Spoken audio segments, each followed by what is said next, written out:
Hello, मैं शुभनीत तिवारी स्वागत करता हूं आपका सेट्स के लेक्चर 5 में गाइस। और इस लेक्चर में हम आज डिस्कस करेंगे ऑपरेशंस ऑफ सेट्स के बारे में।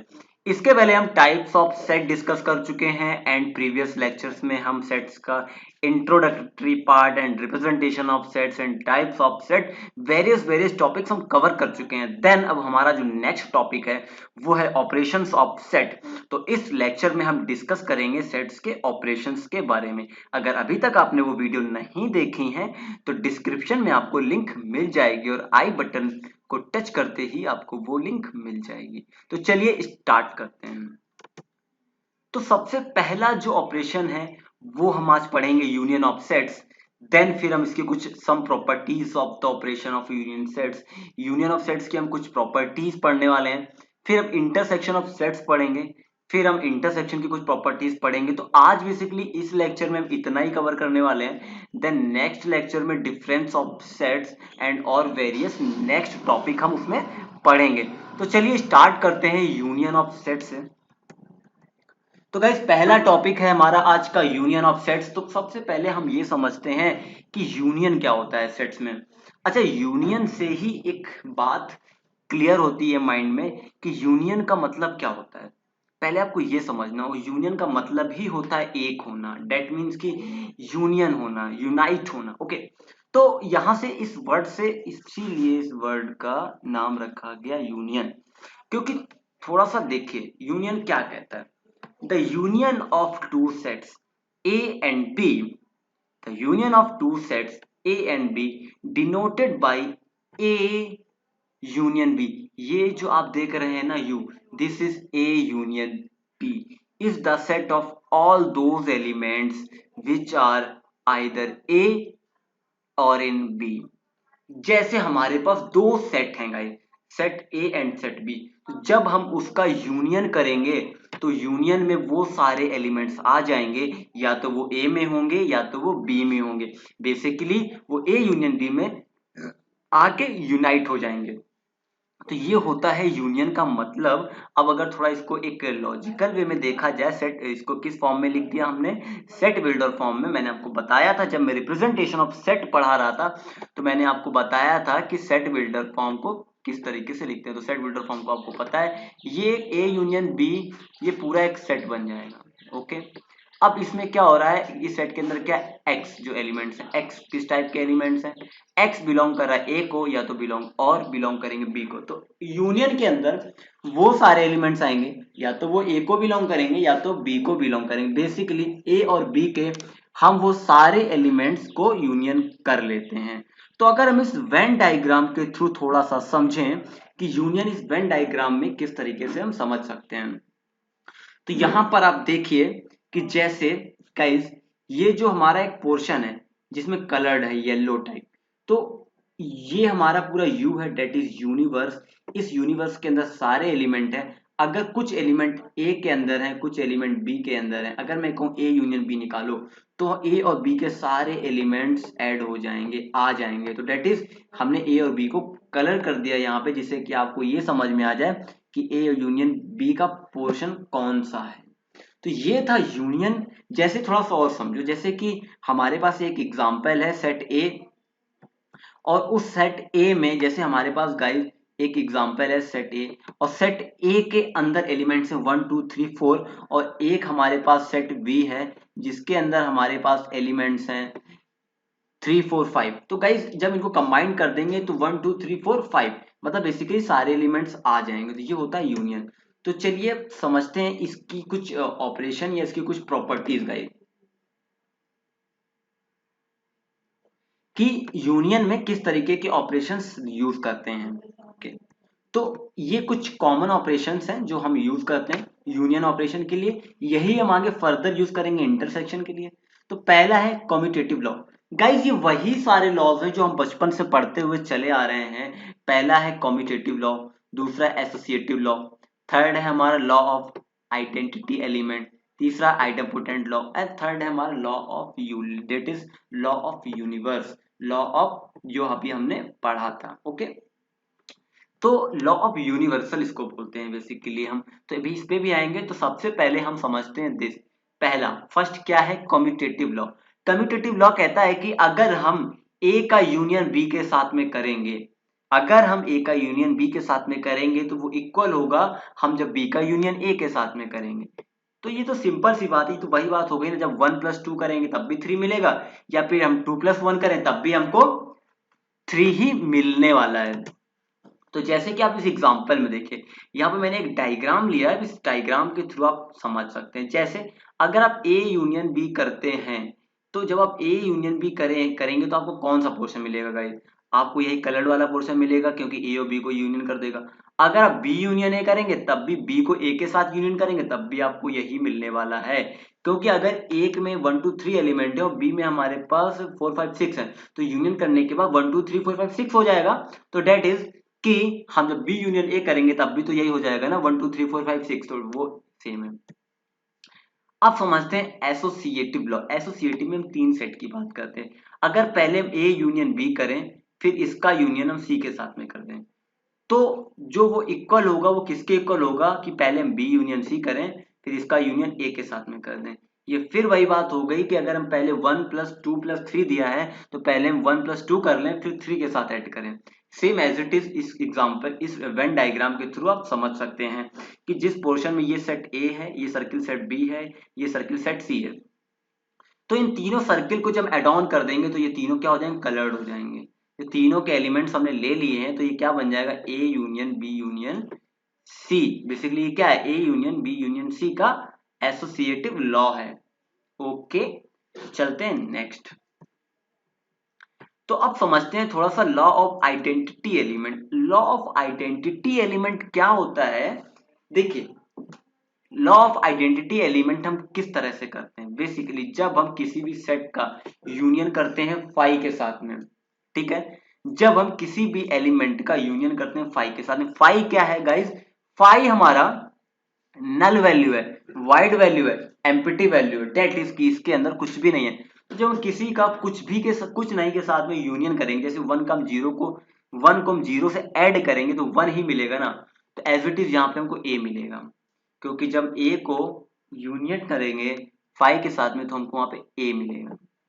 तो five is the identity of you. Okay, this is the identity element. Identity element को थोड़ा सा अगर हम और समझें, तो आइडेंटिटी एलिमेंट वो एलिमेंट होते हैं कि जिससे हम जिस आइडेंटिटी एलिमेंट के साथ में जो ऑपरेशन लगे तो करें, तो हमको वही वैल्यू मिलनी चाहिए। अगर हम 1 के साथ में कुछ भी कर लें, एड ऑन कर लें, डिवाइड कर लें, मल्टीप्लाई करें, तो हमें 1 ही मिलना चाहिए। तो वो हमारे आइडेंटिटी एलिमेंट होते हैं गाइस।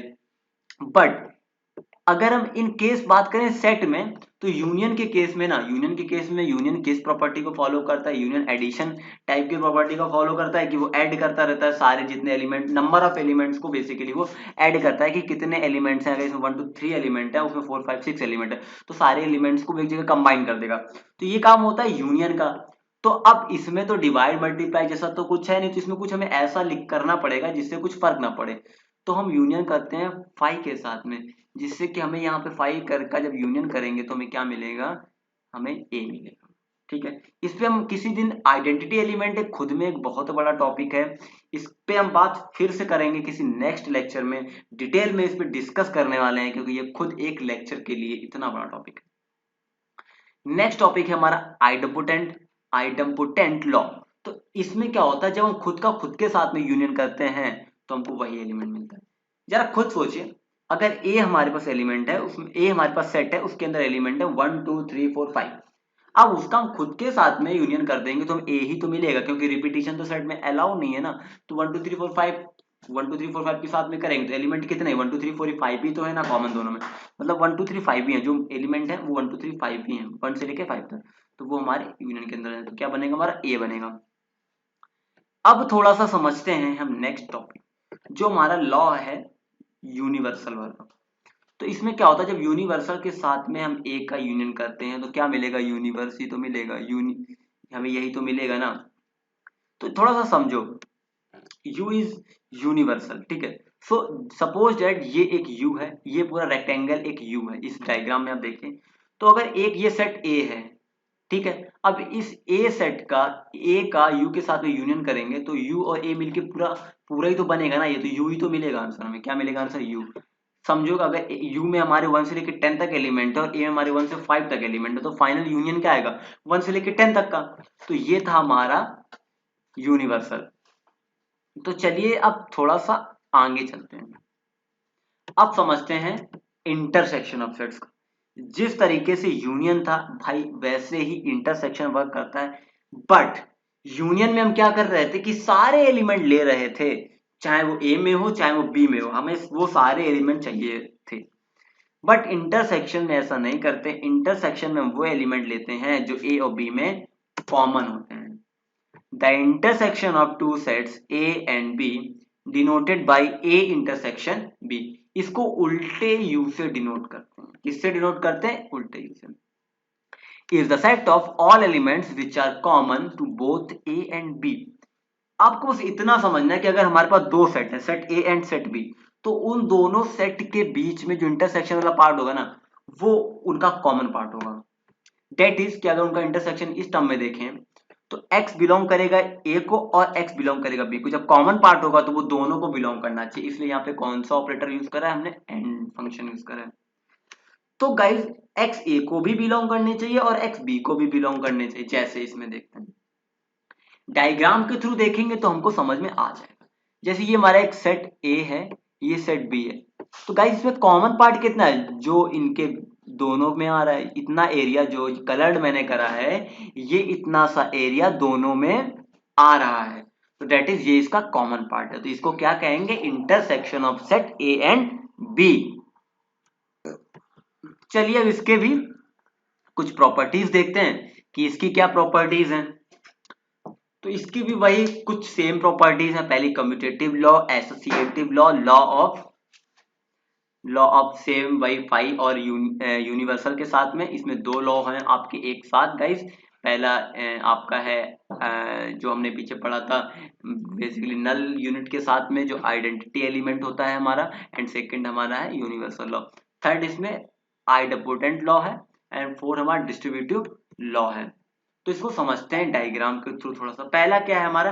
Commutative law. जैसा भी मैंने भी पीछे आपको समझाया कि एसोसिएटिव लॉ में या फिर जितने भी लॉज हमने पीछे पढ़े थे, commutative law, associative law, union के केस में सेम वही यहाँ पे, बट यहाँ पे थोड़ा सा कॉन्सेप्ट ये चेंज हो रहा था। वहां पे वो सारा पोर्शन ले रहे थे दोनों सेट का, बट यहाँ पे हमें सिर्फ कॉमन पार्ट लेना। अगर ए यूनियन बी करेंगे तो वो इक्वल होगा, सॉरी ए इंटरसेक्शन बी करेंगे तो वो इक्वल होगा बी इंटरसेक्शन ए के। गाइस देखिए यहाँ पे ए इंटरसेक्शन बी क्या है? दिस पार्ट, और यही हमारा बी इंटरसेक्शन ए भी है, क्योंकि चाहे अगर हम ए इंटरसेक्शन बी के कॉमन पार्ट निकालेंगे तो वही तो हमारे बी इंटरसेक्शन ए के। अगर मान लो एक सेट में 1 2 3 है और बी सेट में 3 4 5 है, तो दोनों में एक ही एलिमेंट कॉमन है 3, चाहे ए इंटरसेक्शन बी से देखो चाहे बी से ए की तरफ देखो। Okay, same as it is associative law work करता है। एसोसिएटिव लॉ किस तरीके से वर्क करता है? एसोसिएटिव लॉ में सेम प्रीवियस की तरह ए इंटरसेक्शन बी, पहले हम ए का बी के साथ में इंटरसेक्शन करते हैं, फिर इसका इंटरसेक्शन सी के साथ में करते हैं। वो इक्वल होगा कि हम बी का इंटरसेक्शन सी के साथ में पहले कर लें फिर ए के साथ में करें। तो इस तरीके पहले आपको ब्रैकेट सॉल्व करने होते हैं, फिर हमें ये सॉल्व करना होता है due according to BODMAS rule. Okay, तो थर्ड थोड़ा समझते हैं। एसोसिएटिव तो सेम एज इट इज पिछले की तरह था, कम्यूटेटिव पिछले की तरह था, बट क्या अब जो दो अब हम नेक्स्ट पढ़ने वाले हैं गाइस, थोड़ा सा समझना होगा उसमें कि जब हम फाई का इंटरसेक्शन करेंगे ए के साथ में तो क्या कुछ कॉमन मिलेगा? क्योंकि फाई तो खुद में कुछ नहीं है, कुछ नहीं का किसी के साथ में कुछ कॉमन नहीं होता है, तो फाई आ जाएगा। अब u का अगर हम इंटरसेक्शन निकालेंगे a के साथ में, कि u का इंटरसेक्शन a के साथ में निकालें कि क्या कॉमन, एक हमने जब सपोज दैट ये पूरा रेक्टेंगल है u है और a ये है, तो u और a में क्या है? कॉमन है। u के अंदर ही तो a है, तो a ही कॉमन आएगा, केवल a पूरा पोर्शन कॉमन आ जाएगा u में। तो क्या कॉमन आ जाएगा? a। जैसे आप समझो कि u है जिसके अंदर आपके नंबर्स हैं 1 2 3 4 5 6 7 8 9 10 तक नंबर है, और ए के अंदर कितने? 1 2 3 4 5। तो डेट इज कि कितने एलिमेंट्स आएंगे कॉमन दोनों में? 1 2 3 4 5, 1 2 3 4 5 क्या है? ए है। तो आई होप कि आपको ये भी समझ में आ गया होगा। आइडेपोटेंट लॉ समझते हैं कि जब ए का ए के साथ में इंटरसेक्शन करेंगे तो इसमें भी ए ही मिलता है, ये केस भी सेम होता है एसोसिएटिव लॉ की तरह, क्योंकि कॉमन तो जब ए का ए के साथ में कॉमन करेंगे तो सारे एलिमेंट जो ए में है वो दूसरे ए में भी होंगे, तो वो ए ही हमें मिलेगा। डिस्ट्रीब्यूटिव लॉ को थोड़ा सा समझते हैं। डिस्ट्रीब्यूटिव लॉ कहता है अगर हम बी यूनियन सी को का इंटरसेक्शन करा दें ए के साथ में, बी यूनियन सी का इंटरसेक्शन करा दें ए के साथ में, तो वो A intersection B and A intersection B का के यूनियन के इक्वल होगा। ये सारे बस हम नेक्स्ट लेक्चर में उसके बाद प्रॉब्लम्स डिस्कस करेंगे, तो ये सारे कॉन्सेप्ट वहां पे क्लियर हो जाएंगे। तो इस वीडियो में बस इतना ही। अगर वीडियो पसंद आई तो वीडियो को लाइक जरूर करें। अगर आप चैनल में नए हैं तो चैनल को जरूर सब्सक्राइब करें, और हम नेक्स्ट लेक्चर्स में इसके नेक्स्ट ऑपरेशंस की बात करेंगे, एंड उसके बाद मैं आपको क्वेश्चंस की भी वीडियोस बना के दिखाऊंगा कि किस तरीके हम से इस तरीके के क्वेश्चंस को सॉल्व कर सकते हैं। तो इस वीडियो में बस इतना ही, मिलते हैं नेक्स्ट वीडियो।